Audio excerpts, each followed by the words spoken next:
வெறும் ஸ்டிச்சிங்னு மட்டும் அர்த்தம் இல்லை.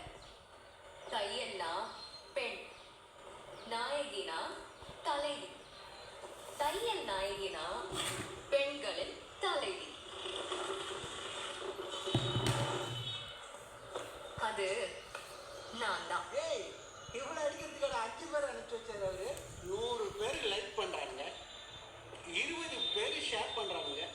அந்த மாதிரி ஒரு ஆன்லைன் சேனல்ல ஒர்க் பண்ணும்போது கொடுக்குற போஸ்ட் பத்தியா இதுக்கு 100 பேர் மட்டும் பாக்குற ஆன்லைன் சேனல்ல போட்டிருக்கே, எதுக்குடா இவ்ளோ டென்ஷன் ஆகுறீங்க? நீ அவர் எவ்வளவு பெரிய ஆள்னு தெரியாம இந்த நியூஸ போட்டுருக்க. உனக்கு தான் தெரியாது, எனக்கு நல்லா தெரியும் அவ யாரு நீ யாருன்னு. பொம்பளை ஆச்சன் பாக்குறேன் இல்ல காலி பண்ணுவ உன்னை. நான் ஆம்பளை எல்லாம் பார்க்க மாட்டேன், அவுத்து விட்டு ஓட வைப்பேன்.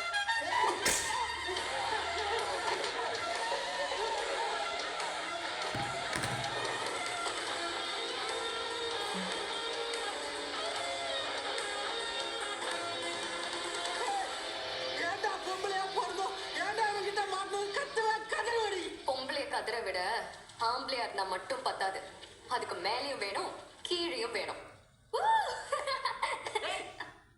இங்க என்ன பண்ற? உள்ளவே படி. ஃபங்க்ஷன் முடிஞ்சு வர வரைக்கும் இங்க நவரக்கூடாது. முக்கியமா மேல போய் அவளை பார்க்க கூடாது.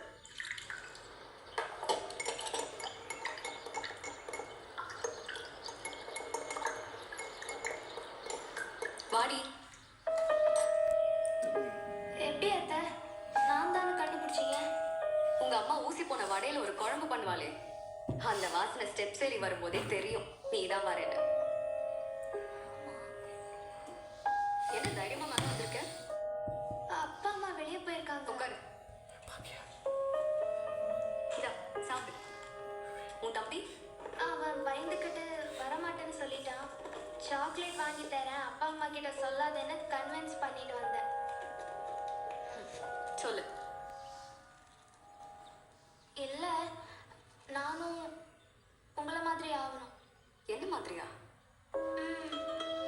என்ன மாதிரினா? நீங்க ரொம்ப கிளியரா போல்டா இருக்கீங்க. அப்பாவை பத்தி எல்லாருமே பயப்படுறாங்க. அவர் ஃப்ரெண்ட்ஸுங்க, நம்ம ஸ்ட்ரீட்ல இருக்கிறவங்க, சம்டைம்ஸ் அம்மா கூட.